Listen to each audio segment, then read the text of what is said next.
everyone. Welcome back to another series of Winning Mondays, and you can see that we have a new setting as we welcome 2025. Winning Monday is where the show that we talk about the success, the stories, and the strategies of the top real estate professionals in the industry. And today we are very privileged to have the immediate past presidents of MIEA, Madam's presidents, immediate past presidents, Madam Cheng to be with us. Yay! All right. She's no stranger to the show, and every time when we have her, like she's I think among all the speakers that I speak to, it's like she's the most well-prepared speaker that comes with loads of information for us today. So I think it's like you need no introduction. Yeah, thank you very much, Nicholas. No, I think everyone needs an introduction. You know, that's so funny that day I was doing a CPD workshop for MIEA, right? So I went up on stage and I just started talking, I started presenting the whole presentation. Then I finished everything and I completely forgot to introduce myself.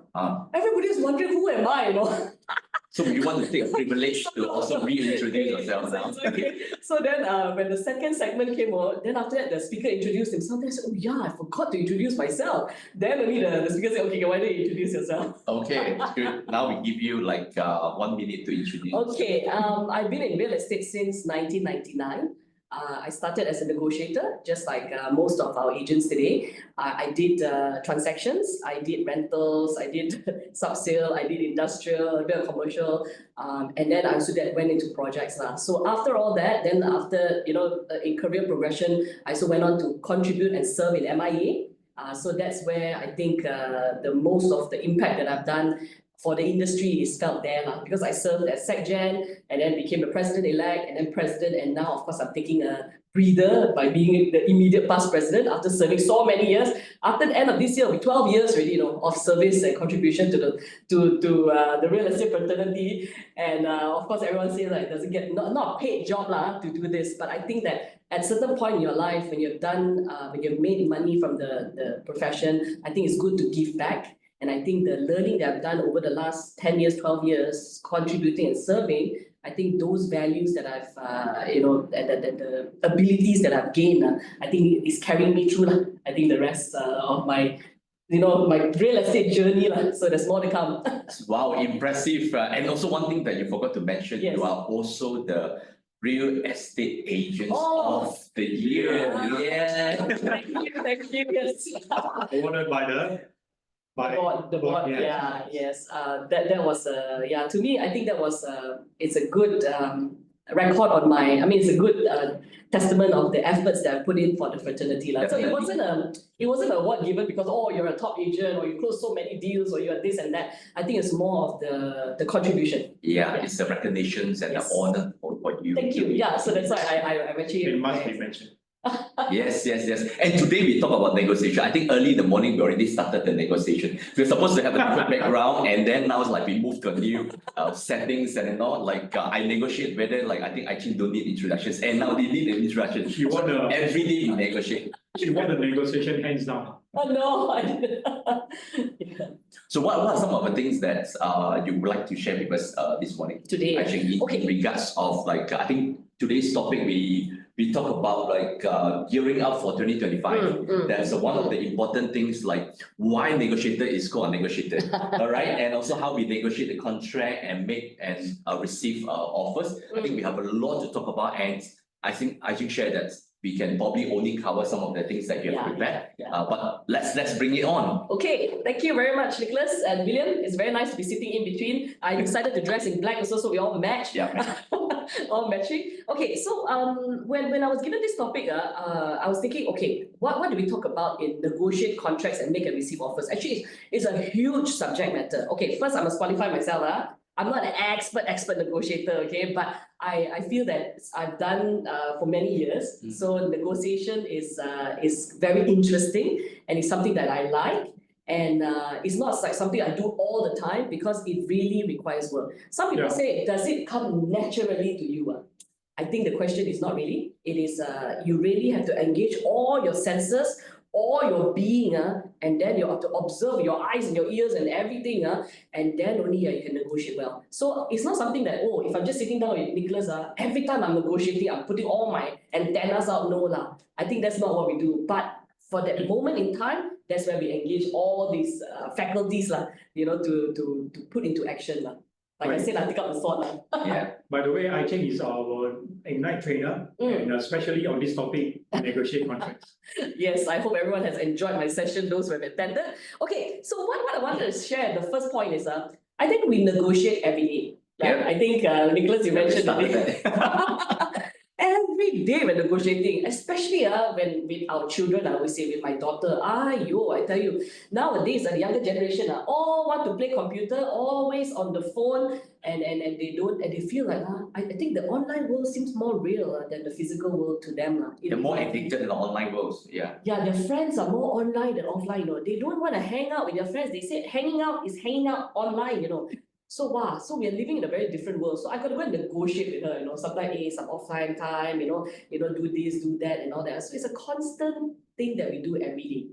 Especially you can practice really with your children. I think that's the start. For those of you who are watching us online, we want to welcome you. If you're on Facebook Live, do share this. Do share this show out so that more people will be benefited as you watch, and also please do comments where you come from and what are some of the things that you negotiate on the day-to-day basis. And also for those of you who are watching us, joining us on the Zoom, also do put in the text so that we can also see what are some of the things that you negotiate on the everyday basis. William, what about you? What are some of the things that you negotiate? What are things I negotiate every day? Well, it's more of a negotiation with my agents, sort of, and on how they should run their day and what kind of things that it's important for them, instead of getting diverted or losing focus. Yeah, that's the kind of negotiation that I have with my agents. So serious. I thought we were going to saying I want to negotiate what to eat for dinner. Like today's dinner menu, what we're going to we're negotiating every day. Yeah, this is like you negotiate with yourself, right? I think the hardest question is always like what to eat for lunch. Yes, or what to eat for dinner. And yeah, usually I just follow through. Yeah. You let your wife decide. Yeah. So she wins hands down. And as I just calculated this morning as I negotiate for myself, right? What's it mean for myself in 2025? I just calculated we are 15 days away from 2020 to enter in the 1st of January, and we are 43 days before we enter into the first day of Chinese New Year. Wow. So can you imagine that the time is getting shorter and shorter? Like what are we gonna do, right? And negotiate the last mile of these 15 days, like do we have deals that we have not completed? No, this is the time, crucial time for us to complete these 15 days before 1st of January 2025. Yeah, so I think negotiation is not something to be feared. So, sometimes people say that, what do I say to a buyer, or what do I say to a seller? I'm so afraid, what if I say wrongly and all that? So I think the first rule about negotiation is not something to be feared. It's something you do every day, actually. Sometimes you don't realize what you're doing, like especially negotiating with your colleagues when to go for lunch, or with your daughter whether to study or what, or to play games, or anything like that. So I think something not to be feared. So that's the first thing. Because if we fear negotiation, right, then you already put a stumbling block already. So we're already scared. We're already scared of the process. Then it puts the fear in front of us. Then it's very hard for us to break through in it. So no need to be scared. It's just a process and it's just a step-by-step approach. Actually, if you just follow ABC, step by step like that, it won't become a very daunting task or something. But I do realize that even for new agents, early stage, everybody very scared, seriously. I don't know why. When I first started real estate, so I'm very scared. Make cold calls, I'm very scared. Everything was everything is a scary task. But I think the most important is that you just have to break through it, you just have to do it, and then after a while, the process you get better. Yeah. Those days we weren't as fortunate. Now I tell you, we got Zoom meetings, we got Zoom trainings, we have endless amount of chats with top performers. Yeah. When I first started real estate, who wanted to teach you anything? No one. Yeah, we bump ourselves here and there, and then we figure it out, and then we thought about it. So yeah, I think maybe that's the right process. Nobody really showed us the ropes. Now you got KW. Wow, I think A to Z, everything written out There's for a you. playbook, there's the steps, the how to Exactly. yeah. Even that day, I was just talking to an old agent, one agent that started real estate also 20 years ago. He said, nowadays sharing is all the time. I said, yeah, sharing is all the time. He said, those days we crave for this, we don't have. I said, exactly. We came out from the school of hard knocks. knock here, knock there, then we learn.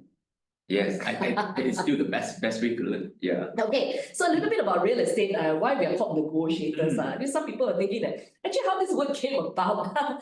So because the word real estate negotiators by itself, right, does not appear in the Act. So we are governed by Act 242. I think we all know that, the Valuers, Appraisers, Estate Agent and Property Managers Act.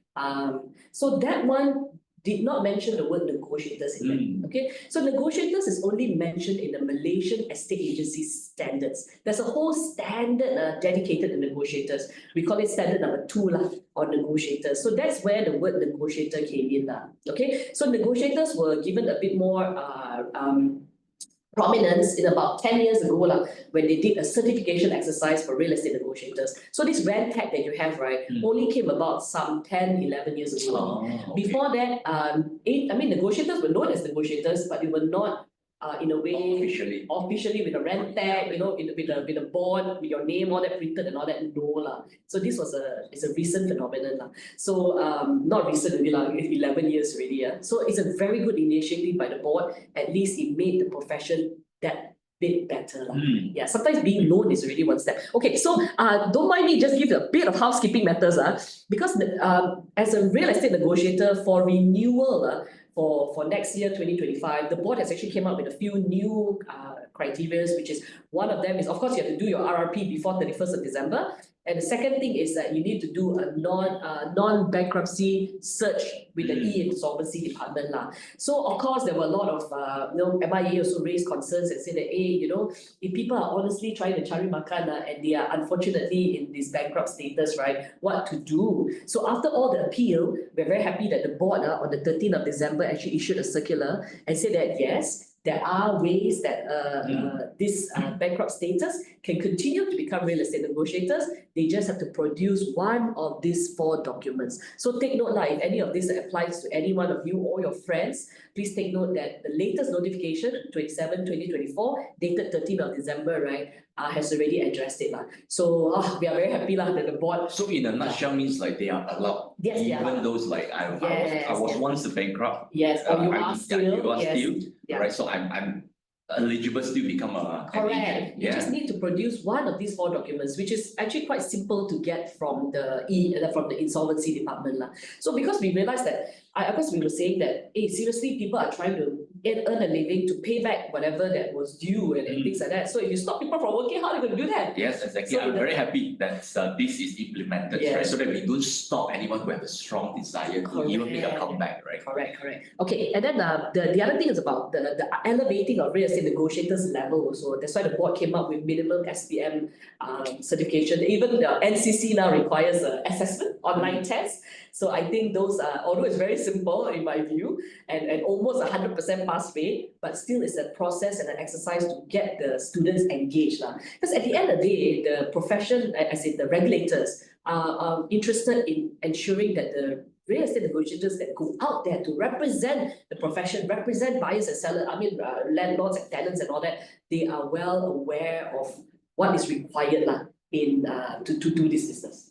Okay, so sorry, housekeeping matters. Oh, that's good. At least I think that's the latest information, right? That we need to know. We all need to know. Yeah. 2 days ago. Okay, so I want to share a little bit of data and statistics with all of you today, because I realized that statistics and data is actually very helpful. It gives us more clear direction.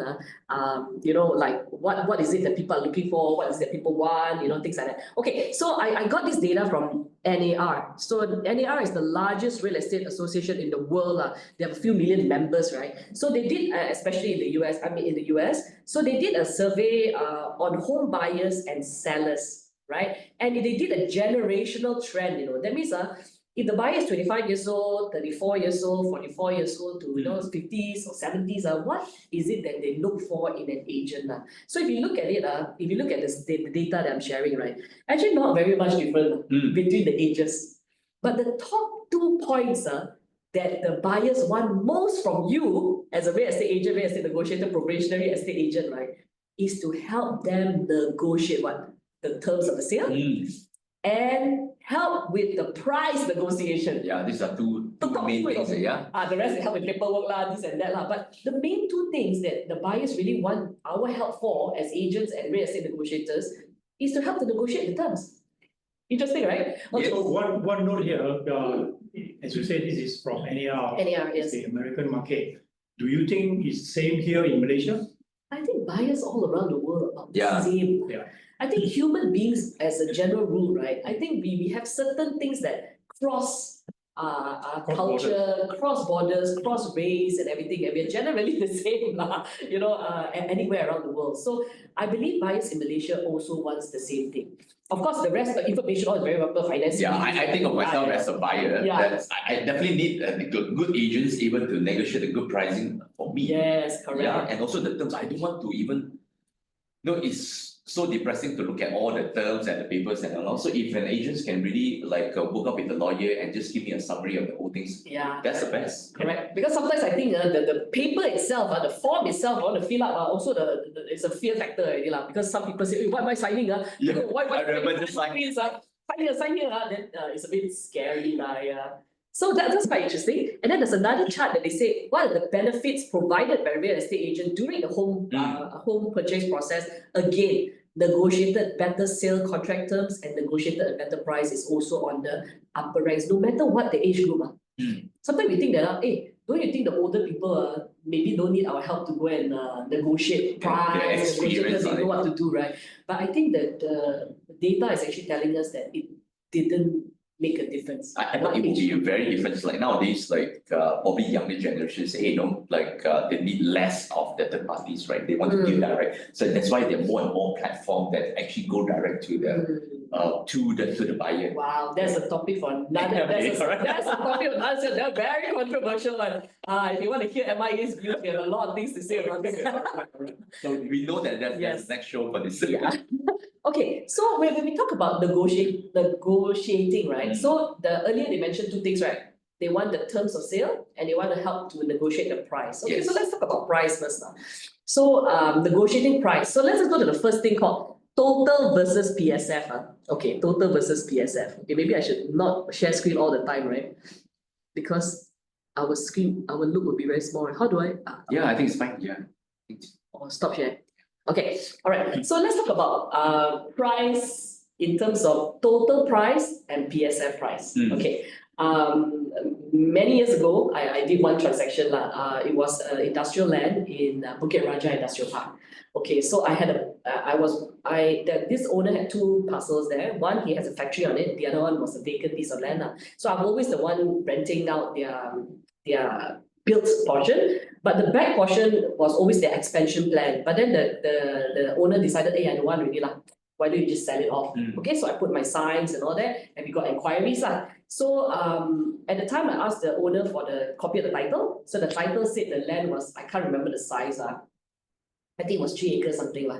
Okay, so it was okay, let's say it's 100,000 the square feet, okay, 100,000 square feet based on the title. So when the buyer inquired and everything, I told the buyer, okay, this is the title, it's 100,000 and the price is, the time was 5.2. Then after negotiate, whatever the terms, became 5 million. So we said, oh yay, great! So close the deal, sign the form, everything.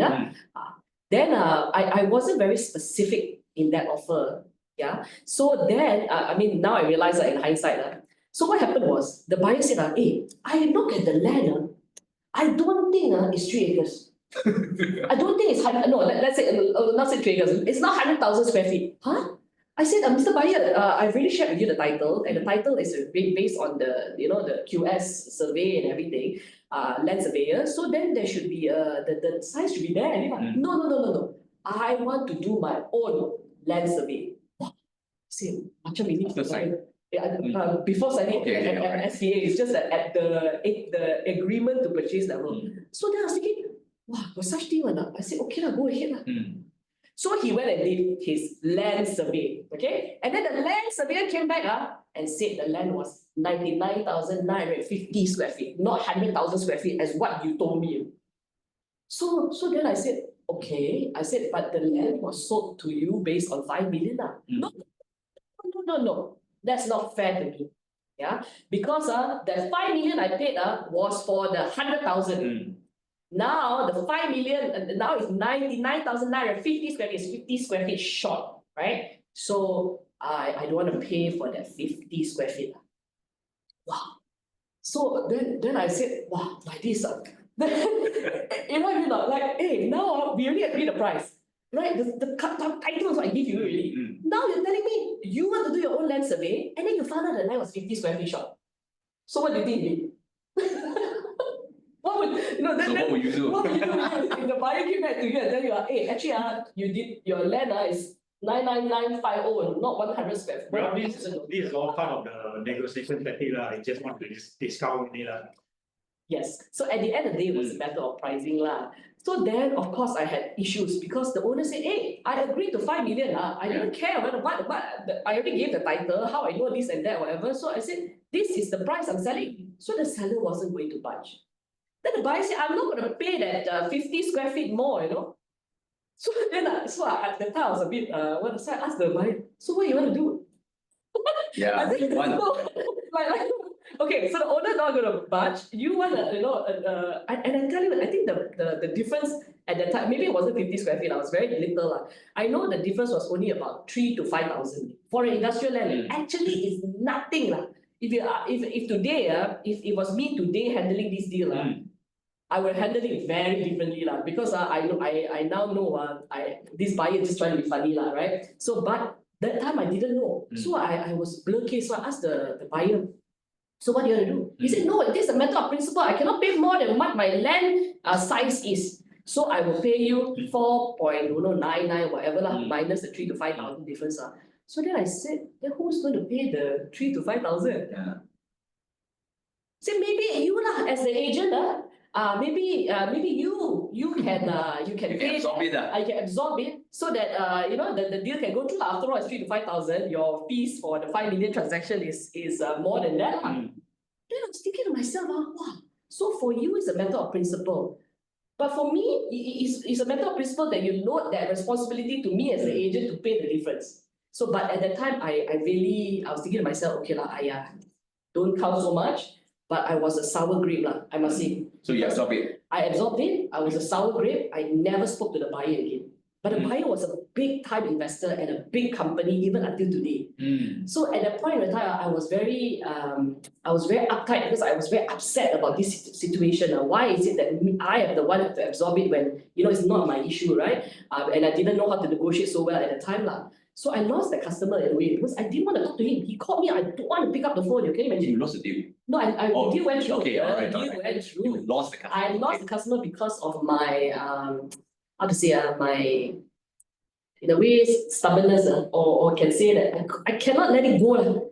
That time I just cannot let it go. Couldn't let it go. If I had just let it go, I think today I still make a lot of money from this particular this company which is still a very big company today. Sometimes I feel like wow, after so many years, should I call him back? And I think I think it's this is how we reacted. But you see, that's the problem in negotiators. Sometimes when we're put in the corner of a situation, we feel so upset about this whole matter, so angry, that we burn bridge. I burned that bridge, which if you ask me today, if I go back in time 10 years ago and fix this, I would definitely not have behaved the way I did then. What would you do differently? I think that time also, first and foremost, I would tell the buyer, hey, 3 to 5,000, please I would have said that. Hey, please 3 to 5,000 you want me to lose space in front of you want the owner to laugh at you, man. You want just 3 to 5,000, please you a small change drop off from your pocket also, one lunch also finish already So I would have handled it much differently. I may have even made him feel bad about even raising this whole matter up, right? But that time I was just stunned. And things like that. So I think that was one that deal taught me a few lessons. But that deal also was very challenging because it had a lot of competitors, co-agents coming in and trying to offer higher prices to the sale. It was a very challenging deal. But I mean, it went through. But I had to pay that 3 to 5,000. You own a piece of land. Actually, that 50 square feet didn't exist, right? No, it wasn't 50, it was much smaller, maybe 5 or 10 square feet. But by the way, that brings to mind something that we teach in Ignite. When you do the negotiation, don't associate your commission with the results of the negotiation. Yes, correct. So anyway, so that is sometimes the issues that agents we face. I mean, we have to be real. Sometimes the buyer is the one asking you for a discount. via your fees. So it's the decisions that we've got to make as business people in real estate. So I think what I would have done is I wouldn't have taken it so personally. Like, oh, it's a matter of principle, you are supposed to do this, you are supposed to do that. I think in business, it's not so clean, like the cut the line. This your responsibility, this your responsibility. Not so clean. Yeah. So sometimes it's a little bit strike. It's striking the balance, but not at your loss. But to be fair, 3,000 over 100,000 is it's nothing lah, you know what I mean? But it worked me until I lost this customer forever lah. And emotionally affected. Emotionally So one thing I learned from your sharing is like, don't take it too personal. Yeah. So it's very negotiate. Don't attach the emotion. Yeah, don't attach the So emotions. the lesson that you have to learn from this particular task is that is it the price per square foot was the determinant of the offer price, or was it the total price of 5 million? So was it $300 per square foot, or was it 5 million? You know what I mean? So if it was $300 per square foot, very easy to talk, because the owner would say, oh, the land smaller, okay lah, done now. But because we talk about a quantum price, without being very specific that this means the entire this land size, this land plot, don't care the land size, that would have been a different issue lah. Yeah, so that made me. That is also being a little bit more technical on it as well. Correct lah. Yeah, okay. So That makes a lot of difference. Yeah. where did the window of the Probably stop and do it again. okay, wait but it disappeared. You could go back to yours. Wait camera link. Okay. But did you share screen yet? Oh. Okay, just give me a sec.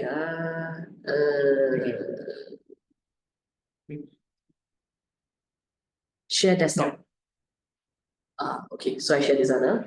Okay, so let's go to the next point of earnest deposit and amount. Okay, so sometimes the buyer then you want to collect how much? You want to collect 2%, 3%, 4%, 5% earnest deposit. So sometimes this point also needs a bit of negotiation, because what agents we practice is that good rule of thumb is that to ensure that whatever earnest deposit we collect is more than the fees that we are getting from the seller lah. So, but we are because we can knock off against the earnest deposit in most cases depending on appointment letter. So sometimes this one also requires some negotiation. Some buyers will say that, hey, why do I need to give you 3.4? Let's say 3.4% earnest deposit. What is this 3.4? Why am I responsible for what you get from the seller? Why has it become my issue? So this point also needs negotiation, because most buyers say I'm happy to put 2% earnest deposit. So then it's up to the agent to now what to do about how to raise that 2% to 3%, or does it even matter? Whether it's 2 or 3% or 3.4 or 3.58 or whatever the percentage that you also choose lah. Because as a general rule of thumb, we always tell agents always collect more, because to collect the difference later is challenging, especially the SST, right?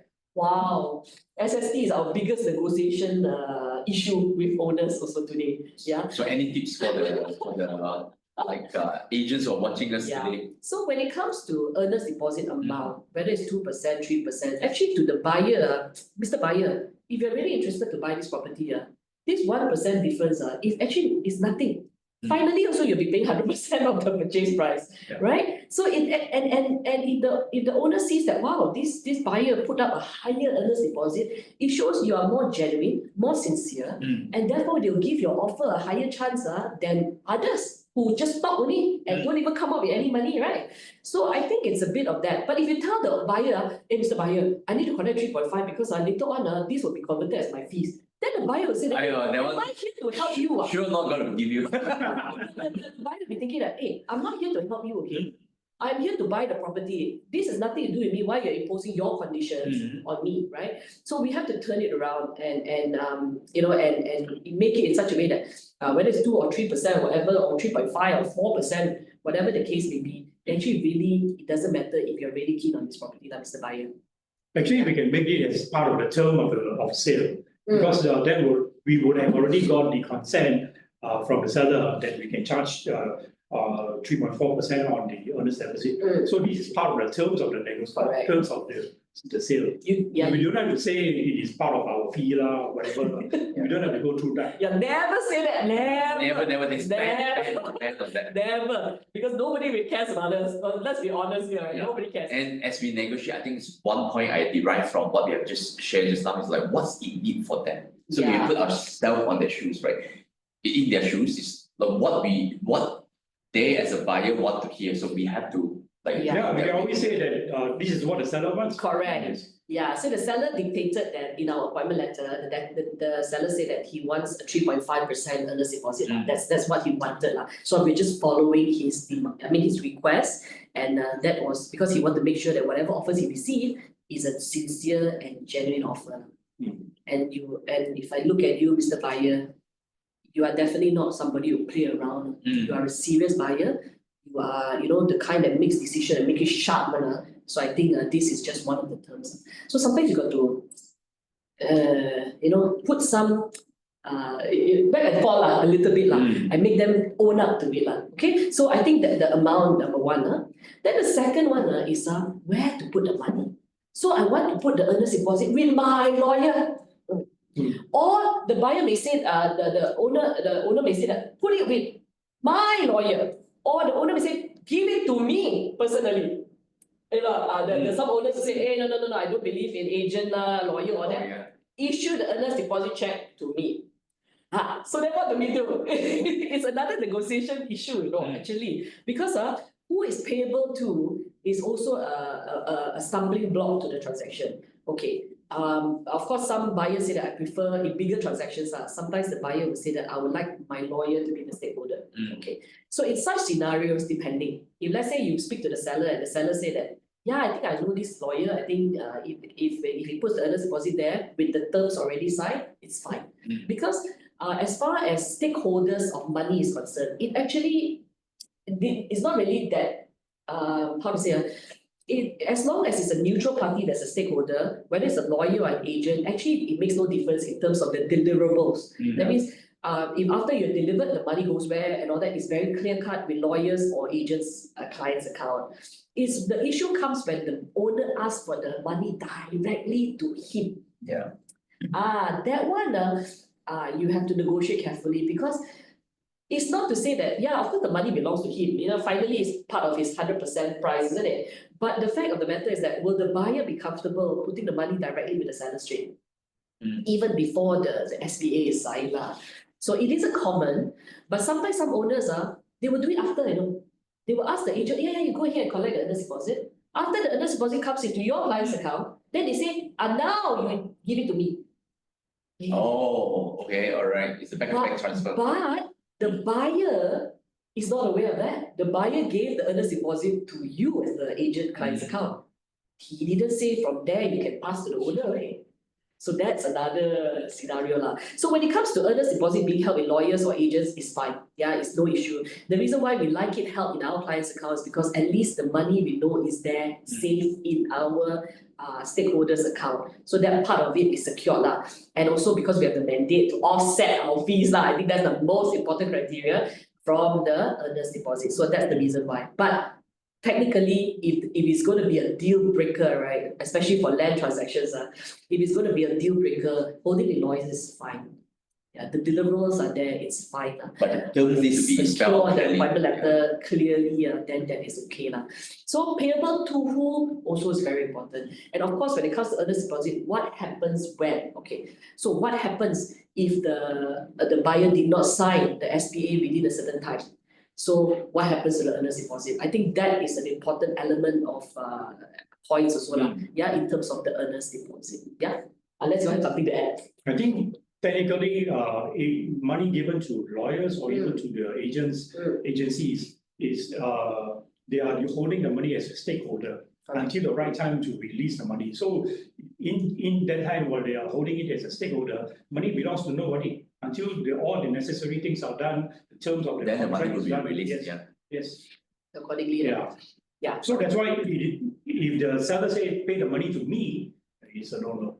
It should be a no-no. Actually, many times when the seller say that, then of course we have to tell the buyer. Then the owner say, no, I don't care. If the money you don't transfer to me, the deal is off. Oh. Oh, so then we have to tell the buyer, the buyer, the owner wants the earnest money transfer, what do you think? Then the owner said, then the buyer said, okay, I'll transfer. Every time the money leaves our account, I don't, I think I hardly see it, maybe 1 out of 10 the owner will pay you your fees.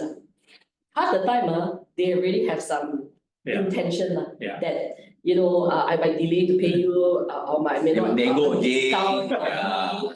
I'll discount your fee, or I'll do something. So it's always that. So the every best time practice you is cannot- always, back to the agents of course. or with the lawyer. Yeah. Never to the owners. Yeah. Sometimes this earnest deposit issue is also co-agents, right? So let's say I'm the listing agent and William is the co-agent. So who collects the earnest deposit in whose client's account? So that part of it is also a negotiation. If of course, by right in the Malaysia Estate Agency standard, the listing agent is supposed to hold the earnest deposit. But sometimes the co-agent is the one holding the earnest deposit, right? And what's worse is sometimes some agents have this 2-in-1 form where when the buyer makes an offer, when the seller accepts the offer, who also accept to appoint that agent as the agent, to pay that agent fees. So that again messes up the whole co-agency arrangement. So I think these are the things you have to be careful. If you are the listing agent, insist that the agent uses your form. Yeah, it's fine because you already have a co-agency agreement that honors whatever arrangement you're going to give, right? So listing agent at the end of the day holds the key. Yeah, should demand the control over Yes, there. Yeah. But if you're the co-agent and the owner is okay with the money being held with you, that's fine. But if you are the listing agent, I believe that you should take control of the process, because the client is the seller and the seller is the one who appoints you and responsible to pay your fees. So you should be the rightful stakeholder. Yeah. I think that's a very useful tips that you have gotten. Yeah. Just like that's one point itself, but there's so many points. But let's backtrack a little bit. There's one question from Facebook say that what are the due diligence measures to ensure the accuracy of the measurements? Is there any due diligence done earlier? Is the land title measurement final? Yeah, so it was a title. That title was out. It's just that the buyer felt that the land, when you look at it, I don't know how he looked at it, he felt that maybe short skate and he did it he did the land survey So and I think there wasn't a new title issued based on the new size he found out. No, it was still the original title, but he just insisted that because he did a land survey, and the land survey was of course a reputable company, it wasn't somebody just telling you the size, right? So that's why he went to that. So I don't think this issue I could have countered it earlier. I couldn't have, now I look at this land, okay, before I sell this land, I'm going to get a land surveyor. No, I cannot do that. You won't usually the do that. process really costs a lot of money, and all the while I thought the title should be right. Yeah, correct. The due diligence is where the title is. Yeah, so I've done based on that the part of title. it. Yes, so I think we've done that part of it. Okay. How far further we kind of go until how Yeah, if any one of you still have any more questions for Cheng, feel free to just text it over Facebook Live. And also for those of you who are on the Zoom, feel free to just text us as well. All right, so we move forward to the next. We cannot finish, right? Okay. Okay, so then we talk about payment terms, right? Negotiating payment terms. Okay, some buyers they like to come to you. I'm buying this property in cash. Oh, nowadays cash. Cash. I'm buying in cash, So then at first when I was thinking, when I was early days in the real estate, I was thinking, wow, cash this time is loaded. Wow, you're like, you're like, wow, this buyer is like, so loaded, yeah. Then I thought about it, what's the difference? What's the difference? What's the difference to the seller if the buyer buy cash or buy loan? SPA side pay 10%, isn't it? The one taking loan also pay 10%. The one paying cash is going to pay 10%. And then the balance 90% is upon title transfer. No control of the buyer. If this one is the land office and all these things, right? So that process maybe take 2 months. So after the 2 months, the bank also release the money to you as the owner. The cash also come to you. So what's the difference? Cash buyer and loan buyer. There's a difference. What's the difference? I came across one case. The seller said, okay, since you are a cash buyer, I want the full payment within 30 days. So he has to work, the buyer has to work with the lawyer to get all the transfers done, all the what you call those documentations and titles transfer and all that done within 30 days, because they don't have to they skip the Charge of loan, yes. yeah, with the loan and all that, yes. They could do it in 30 days? Yes, they Oh, could not do it in bad. 30 days. Because Because the title also is free of encumbrances and free of loan, and so the transfer was able to do it in 30 days. But of course, the buyer has to monitor and chase after the lawyer and make sure that they do it. did they get a it better done. price? Yes, they get. Yeah, exactly. That's the question I want to ask. I'm a cash buyer, so like I should demand a better price, right? Okay, no, so barring that difference and barring any like, okay, let's say if let's say upon SPA I pay 30%. You know, that kind of thing, because then the owner said, well, I take 30% cash upfront, I don't mind to talk a little bit on your price, right? So it must make sense to the seller. What if you just come and tell me, oh, the buyer is a cash buyer, so what? So what does it mean? They need to have a little bit more Are you incentive for doing going so. to pay me, are you going to pay 30% and sign SPA? Or no, still 10%. Then what's the difference to me? Then okay, maybe faster a little bit any lah. From the 3 months, maybe come 2 months or 1 month lah. In this case, very fast 1 month. So unless you felt that, oh, the timing is so important to you, then the deal makes sense. Otherwise, if you ask me honestly, loan and cash are similar.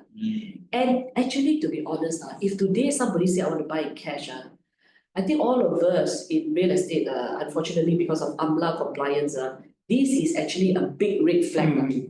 Big red flag. Those days we used to idolize this cash buyer. Now we wonder, hey, this guy, You have second thought. fishy business, like, wait, hey, don't know this one, where the money come from, and then wait, later get me in trouble or not. So as an agent also, we don't, of course, we don't say out, hey, Mr. Buyer, where you get the money from? I mean, although we are supposed to under AMLA, right? But I told Bank Negara, it's impossible for us to ask people, hey, where's the source of funds?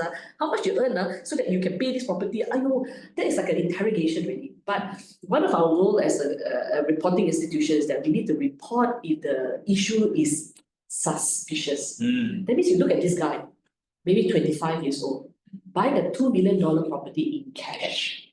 Okay, then you see what is his background, what is his profession. Boleh ke tak boleh or not? Lucky the person say, my money is overseas, waiting to come over. I think we hear this quite often, waiting to come over and things like that. So we have to be a little bit wary when it comes to cash and loan. I always prefer, although loan takes a bigger process of time because of banks and all that, but it's a better a check and balance for all parties in the transaction. Yeah, and also cash buyers also they don't realize that the moment they purchase in cash, right? Actually, this flags the LHDN department also. Immediately. If you buy a car in full cash, you buy property full cash, flag straight away. Yeah, LHDN, for your information, right? They are the most efficient government department in Malaysia, and they are very efficient, and I tell you, they know a lot more than you think. A lot more. It's whether the timing is right for them to act or not, but they know a lot more.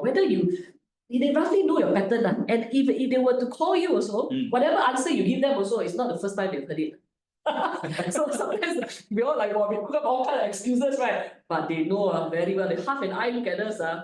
Just like where you're coming from. Just like the very experienced agents, we half an eye look at the buyer, we know all these buyers what. Or half an eye look at the seller, we know this seller's like this. But so LHDN officer, quarter eye look at you also, they know what you try to do, right? So cash and loan, it will only make sense if there was a faster timeline or a more payment upfront. Otherwise, it's the same. Okay, so extended payment terms. All right, there has been situations where the buyer said that, I want to buy now, but I want to pay you staggered. Okay, so this happens in bigger transactions. Let's say they buy land, they buy a parcel of land, and they say that I cannot pay you in the standard 3+1 agreement.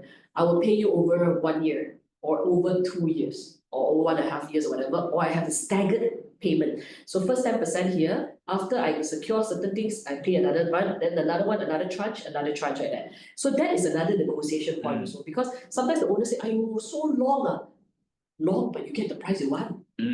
pastor cannot get this price. So that will be coming another negotiation point. So extended payment terms can be another one. And the third one is also sometimes the duration to sign the SPA. Okay, so what do you mean by that? Sometimes we say, okay, in our forms, right, we like to put there 21 days to sign SPA or 14 days to sign SPA, right? So some people say, no, I can't. I need 60 days to sign SPA or things like that because they have to fix up their documents or something like that. So that is also another point to negotiate. Or the buyer say that I'm very interested, I want to lock in this unit. I'm very keen on. If I don't sign within certain time, you forfeit my deposit. So it's really up to the seller at that point whether, 60 days. Whether I can wait, and if after the 60 days there's no further extension and I terminate the transaction. So again, it's a negotiation point. Some people even have points like, oh, I need to sell off my house, then I can buy this house. But I'm in the process already. I need to wait for this money to come to buy this. So there's a lot of things on. I think in negotiation there's a lot of things because the buyers and sellers have different timeline, different needs. And different, so it depends again. So what is the scenario? So what are some of the tips for agents if you encounter such like situations like this? It actually really depends on the buyer and seller. Yeah. So in scenarios where the seller is not in a hurry to sell, but he wants his price, right? And if the buyer is willing to match that or a little bit below that, but a little bit staggered, longer term one, it's okay. Like some landlords, I met some landlords. They rather keep the unit empty. Also don't want to drop the rent by 500. No, 200 also don't want to drop. 7,000 is 7,000. The tenant may offer 6,008. No. He rather keep the unit empty for that month or few months. Die want this rent. So what to do in this kind of scenario? So if he just wants the price, and the tenant say I want a bit of a discount, then maybe your way out is talk about rent-free period. Knock it off. The owner was willing to leave the place empty anyway. Yeah. So what's wrong giving 1 month rent-free? This guy splits up the rent over time, he still gets his 6,008. That kind of thing. So we have to come and think of ideas because we have to know what kind of person the seller is or the landlord is, what kind of person the buyer and the tenant. You make it so interesting. It's funny. It makes it so interesting. Negotiation is very fun one, but I tell you what, it's very tiring and it's very it drains a lot of energy. I tell you what, after every time I do a negotiation, after I'm tired. I am tired because the brain is at maximum capacity, the eye is looking, the ear is listening, everything, the senses are all up because you need to make sure that you understand and control the situation. Yeah. So as agents, our role is not to we are not the buyer or the seller. We don't behave like the buyer or the seller or the landlord or tenant. We are the mediating party to bring the two parties together, right? So we also cannot lose control of our position. Sometimes some agents say, oh, the buyer and seller are meeting themselves. So then I said, then why you do that? I just sit there and I said, hey, in the negotiation process, you are the key person. Yeah, yes. You're like chairing the meetings. Yes, the buyer and seller are meeting themselves, yes, but you are the key person. So when I go into that kind of discussion, I know the buyer and seller know each other. I'll still go there, I'll say, thank you very much, good morning, thank you very much for coming. So today is a very momentous day because we have the owner here, very desirous to sell, thank you very much for your commitment. And the buyer here, very serious on his buying. So I put a responsibility on their head, what they're supposed to do. I said, for me, I'm just supposed to help you guys come up to the terms and all that. So I go and take position. Don't let others take position. The seller come and say, okay, Mr. Buyer, okay, then they start talking with you. Then what are you in the process? Who are you in this negotiation table? Then they'll think, why do I need you? Why do I need you? You might as well sit outside. I come on, don't come, so nothing anymore. In terms of value, thank you for coming. Sometimes when they start talking about themselves, and then you feel that better than catch up. Like, what am I supposed to do? It cannot like this. So halfway upon the price, okay, so wait, Mr. Owner, Mr. Seller, Mr. Buyer. Okay, so just clarify. So what we're saying now is like that. Is it right? Mr. Buyer, are you okay with that? You got to take position. Cannot be left out of the transaction. I know the people you deal with can be Tan Sries and whatever, but you are the one who brought this deal together. Take control, take position. Be the one that is making sure that this whole process works together. That means before you bring them together, the major terms must be agreed upon first. Sometimes they roughly know and then they say, no, we want to meet and talk. So sometimes they don't want to tell you the terms exactly. But you roughly can gauge already from your conversation with them that, oh, the seller is like that, the buyer is like that, right? Yeah. So usually this buyer-seller meeting is usually for bigger transactions, right? So normally a house transaction, no need buyer-seller meeting, wait. The terrace house, 800,000, no need buyer-seller meeting, all this stuff, not necessary. It's only when you're talking about bigger transaction. So I'm always very worried about buyer and seller meeting. I will always confirm nicely, everybody knows I'm fully aware, and when I'm there, I take charge and I'll have my notebook open, I start writing notes. I write notes. Oh, hey, wait. So let me confirm. So they know that I am You're noting very everything. intentional towards that. Very intentional, and I'm definitely a part of this game. No questions asked. Yeah. So that is how you ensure your position and your fee status, Otherwise, we'll be off already, Yeah, exactly. Yeah. Okay. Wait, I don't actually know how much time we have. We have another 10 minutes. 10 minutes. Yeah, we will have to definitely bring you back. Okay, so then during Ignite also we talked about negotiating non-financial terms, right? What other things can go into the negotiation table that has nothing to do with money per se, because sometimes money is not the only point of negotiation. Sometimes time is, sometimes furnishing is, sometimes repairs is, sometimes there may be many different scenarios. Sometimes vacant possession is, sometimes some buyers say, I want to buy the property, but the property is tenanted.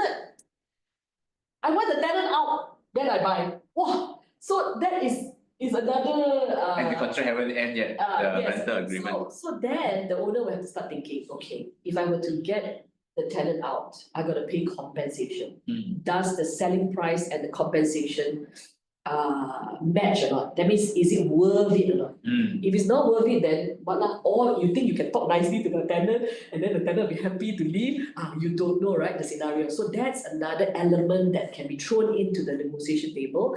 Sometimes it could be like, some buyers even once say that, hey, I paid the 10% already, can I move in? Can I move in or not? Because I've been kicked out of my existing house already. I need to move in fast. So I pay 10% already. Or never mind, I pay 20% to the owner. I want to move in already. Can or not? So these are again terms to negotiate. Yeah. So these are terms to negotiate. And also sometimes it could be I don't know, there could be so many scenarios. Sometimes it's also about fixing, like let's say in the ceiling there was a big leak and everyone can see because the marks are all still there. So then the buyer may say that, okay, I don't mind to offer at 1 million, but I want that to be fixed.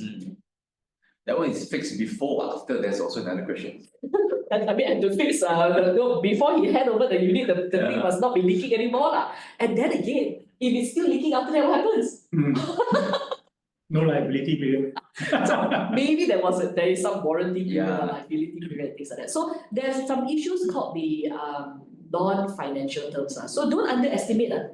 These non-financial terms can also be very meaningful to the buyer or seller depending on their situation in life. And the price. Of course, the price cannot be too greatly different from that in order to put this non-financial terms. So I couldn't find all my Ignite. Unfortunately, all the Ignite trainees' ideas and suggestions, but I managed to find one. I take photos of every, but I can't. I don't know where they are being found. So some of which point you want to highlight? No they're just random. They're just random. So that means keep your idea and your juices going. So don't let it be a roadblock. Like, oh, I cannot, and like that it cannot already. No. I tell you, give every deal a fighting chance. Don't give up so fast, especially if the buyer is serious to buy. Of course, if the buyer is totally not serious, negotiation don't even come in. Why take out all your negotiation skill when the buyer say I'm not interested? Then you start saying no. Negotiation is when you already have somebody interested. Is whether his interest is when then you negotiate. If the person totally not interested, forget it.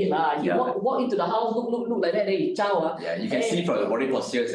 I think in that we talk about highly motivated buyer. How do you identify and get it and work with them? Yes, he has to be motivated in that sense, because if he's not motivated, no, you cannot put it in him one. How you suddenly motivate a buyer? Hey, I think this morning is good for you, man. And then try to convince him. Well, you can, but you need to know what is his points. Yeah. But it's easier when the buyer is really have some amount of interest. Then you start. No interest on, don't even talk. Then you only disappoint yourself. But I guess you can use it as a test case. Sometimes I know some deals I cannot close. But I purposely because I want to see how far I can go with this. Yeah. So I'll just tell, hey, let's say hypothetical situation if you just buy this from me, you really like, how much would you pay So I can test, play around, and I know if the deal won't close but I learn. So it's never a loss when you're meeting any buyer, any seller. There's always something we can learn from them. That's why that's why one thing good about the real estate business is because the more people we meet, the more information and knowledge they transfer to us, the better we are as people, the better we are. And when you're mixing with these buyers and sellers, all these people got money so their thinking and their manner, sometimes they can teach you a lot of things. I've learned so much from my sellers and buyers, I tell you. They give me so much good points, especially when I was just starting out. They treat me like their daughter, sit down for hours telling me and giving me advice. I was thinking, I think I have enough, but never mind. They're still giving me a lot of advice. After giving me all the advice, these are my 5 properties where I sell. Thank you very much. I was waiting for that really. But I took all the advices and I thought about it and said, actually not bad. Yeah. So I think we don't have to knock our heads everywhere. There are so many things now that's readily available to us. Tap on it. No need to reinvent the wheel. Yeah, exactly. Yeah. Even that day I was looking at the shift book, right? I realized the inside also got scripts. Yeah, that's a lot of things and it's very complete. And then they had this beautiful chart about when the buyer makes a low offer, how to, how to counter. They have all that already actually in the shift book.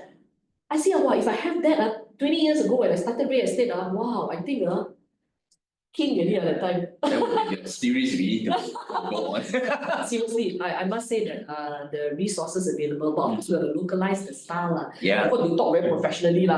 We have to add a little bit of broken English. Because I always say, there was one time I met one buyer. The buyer was so scared of me. The buyer said, you speak too smooth already. That time when I never used broken English, when I speak properly, it's proper English. So only because now I say I cannot speak like that because I learned from this buyer before. He said, you speak too smooth already. It feels like a con. Too perfect. Yeah, it feels like everything is so well scripted and so well presented that it's like a scam. Scam. Almost like I see I'm a con man, So from that day onwards, I said, wow, I got such a shock of my life, I said I never have anybody tell me that in my life, And I thought I was doing a good presentation because I spoke in proper English, no broken, everything, proper sentences, everything. I thought that would impress everybody, but no, the impression they got was you're too smooth already. Too smooth already. Somewhere you're up to something. So that's why nowadays, if you hear the way I speak, I'm not like that. Yeah, I'm more localized. I use more, make it more down to earth, more practical, more human. So intentional broken English. Intentionally use broken English. Yes.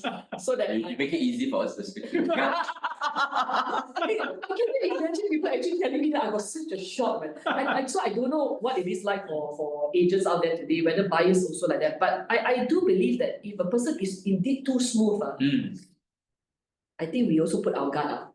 Yeah. I think one thing I learned also is to really how the buyer is. So we actually mirror them. So if they are very professional, how they are if you speak good English in front of them, you'll be like, I don't think this is the agent that I want to deal with. Yeah. Yeah, so it's a bit of mirroring. Yes. Mirroring is also very important. Okay, so should I move to the next? Yes, yeah. Okay, so this one is just a slide that I thought was very funny, very interesting. It's also related to non-financial terms. This one is not what agents offered. Please know, this is what the sellers were willing to offer buyers when it comes to US properties being sold. So they have this thing called home warranty policies. So because a lot of buyers say that, I don't know if I buy this property, right? Then later, leaking here, this one problem, and all that, right? So some of the owners say, okay, now I get a home warranty policy. So if anything, you go and you can claim and all that. So the buyer is at peace. Then I can make an offer. right? So a lot of owners in the US, they have this thing called home warranty policies. Then some also they say, okay lah, since very expensive your stamp duty, I discount my price to cover your costs. So that's like some of the closing costs. And then some will say, okay, fixing items, which is repairs. But what is really funny is these other incentives. A car Offer you a car to buy my property. or a flat screen TV. I wanted to laugh when I saw this survey. But the fact that it was printed by NAR in their 2024 NAR home buyers and sellers generational trends is quite interesting, right? This is from the seller. Well, they're doing a survey with home buyers and home sellers. So this is what home sellers are saying, you know. And some people even pay the condo association fee, means like maintenance charge. But very little, very few of them in that category. But it looks like even owners themselves who are willing to help with the transaction, they also put in some incentives. Yeah. So, but it's interesting that Now you put up to this part of the book. Hey, wow, okay, now, any owner that's listening right now. When I talk about home warranty policies, I thought that's quite interesting. I don't know whether in Malaysia we have home warranty policies. I'm trying to. For subsale, Yeah, because defect liability period is more For the project, projects, yes. But for existing. But that is homes, also even covered by the developers, right? Yeah. But I think for subsale, there are what we call the home inspectors.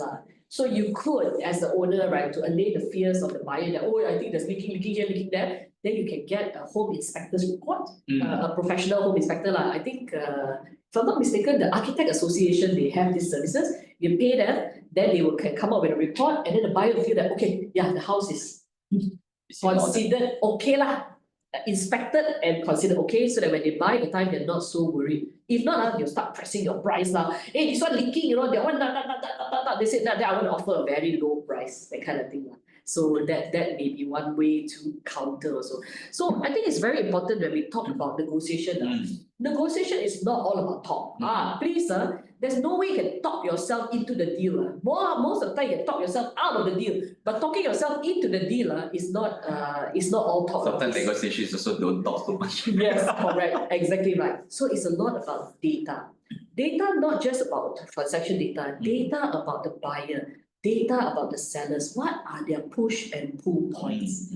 And then the property itself, what information about property? That's where the transaction data and all that comes in. Rental transaction, sale transaction, number of transaction in the area. All these things become very important. Then only when you have all the data, then you press it at the right time in the negotiation process. If not necessary to say, don't say. Yeah, don't overkill. Yeah, man, I tell you, some people say, no, I'm going to tell you everything. Okay. Then after that, the buyer say, hey, I think I got information overload. I don't know how to process this thing already. Yeah. And then sometimes people think that you give inside information. Some people say that, hey, as to let you know, the seller, don't do all this sort of thing. If it's then people start thinking, wow, you take one news about somebody, then you go and talk, and then you give link some information out to other people. You think the other people appreciate it? No, actually they think less of you. Wow, you think people secret Sounds more like gossip. Oh, but if it's like things like hey, I think I say this owner you desperate or not, I cannot say but he's definitely a willing seller. He definitely wants to sell. He definitely at this point but he's not going to sell at whatever price. Let's put it this way I mean he has already put in so much into the property and everything. I think the price that he's asking for actually is reasonable. So you have to you cannot say that hey, it's a desperate seller. You can. Yeah. Hey, whose side are you working for, man? The seller is the one who appointed you, and you have buka isaro. You buka isaro to the buyer. You think the buyer will appreciate you for it? Yeah, won't. Yeah. Maybe some will. Yeah. So some To take agent advantage thought of that if I do so, I will gain favor. Like I give you insider news. Then next time they'll be scared of you so later because you will also buka their saro to somebody else. So I don't think that's how a real professional real estate agent handles the situation. Because every buyer is also a potential seller. Correct, in the future, exactly. Yeah. So should I carry on? Because no, I think we will start for announcements, a quick announcement. Then we will come back and then for you to give a final points of today's Final points. Yeah, final point. Some of the key takeaway that's advices that you want to give it to. So cannot finish all the yeah, other slides. but you will come back. Okay, let's bring on the announcement. So okay, yeah, I know like you are very well prepared. So okay, let's go quick on the announcement. So on the 16th and 17th of December, which is today on Zoom 8 p.m, we have the Millionaire Realtor Talk. This is an opportunity for agents to bring in your prospect, whoever that's interested to know more about the industry, and those who are interested to join us and also to understand more how our system model and framework works. Feel free to invite them to join us on tonight 8 p.m. on Zoom, and also tomorrow 2 p.m. at KW Malaysia office to explore unlimited earning potential with us. Next, we have the next slide. Yeah, the next slide we have the $1 Million Realtor Program, which will happens on the 7th to 8th of January and 14th to 15th by our trainer, Mr. Colin Tan. The fee is 6,900 for Reapfield agents only. So for those who are interested and yet to sign up or still considering this, do come for a preview and also speak to your market center support on how you can be enrolled to this program. Yeah, next. Ignite, so I'm going to get Philip to share on this Ignite training. Well, Ignite is coming for those who are in KW. Please sign up. It will be in February, right? Yeah, 17th to 21st of February, 5 days. So Yeah. this for the first time, we're going to do a 5 full-day program. Yes, it's a for 5 Ignite. full-day program where we will cover all the 20 sessions. We have all our trainers, well-trained trainers who have a lot of experience, and one of them is here today. You want to meet Cheng more? Then come for this training. If you want to learn more about negotiation, please come for her sessions. She will be also teaching on negotiations in Ignite. Yeah, for those who are not KW Malaysia agents, so if you are keen to be part of this program, feel free to fill out the form. Then we'll be in touch with you on how you can enroll as well. Yeah, next. Yes, Winning Monday. Today is the second last sessions. Next week will be our last sessions for the year, when we'll talk about how you can increase your performance and productivity through our coaching program, like by Coach William. Yes, please sign in. Please log in next Monday if you want to be a top agent. All right, it's good. Thanks. That's the announcement. That's all for this week. Now we're back to Cheng, right, to wrap up and some of the things that we have talked about this morning. Yeah. But Nick, there's so many more slides. Yeah, there's so many more. What do you think? It's like you want to carry on? I don't think I can do that in that short while. Yeah, maybe we can stand like 10-15 minutes. But you have time that if you think that this is so much value, which I personally think that we are willing to stay on. No, they should come. They should sign up and join. Yeah. Tonight. Because I mean, like when a buyer makes a low offer, what to do, right? Yeah, let's carry on. I when- believe that when the- today's show can give. when the- How about part 2? Some of them are mentioning it's like part 2. It's like offer made, or those buyer who just want to try their luck. Hey, try my luck lah. If I get lah, don't get lah. You know, that kind of offer. What to do about this kind of scenario, right? Or how to give your offer the best chance, and then a mandate to get higher. So maybe if we do it, it'll be too rush. Yeah, so what we do is I like think- definitely gonna have like part 2 maybe another time. with Yeah. Cheng. So what will be the final word of advice, tips for the agents to take away for this week as they prepare for 2025? Okay, I think the most important is that when it Like comes maybe we do off the yeah, sorry. Stop share, right? Yeah.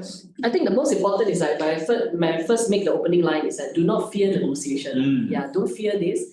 The buyer and sellers are just human, just like you and me. They also have needs and wants, and helping them bridge that gap is what we are there to do as negotiators. I know some people say they don't like the word negotiator, but actually take negotiation as a fun tip. In fact, actually I have this last it slide. can be very exciting. Maybe I can show the last slide I wanted to share with how do I like that? Yes. Wait, let me just go to the last slide. I got a lot of things. I want to talk about this. Win-win, negotiate a win-win-win. Okay, sometimes I know Keller Williams, you say win-win or no deal. That's a fantastic motto. But I'd like to add one more win to it. So when the seller wins, the buyer wins, the agent also must win.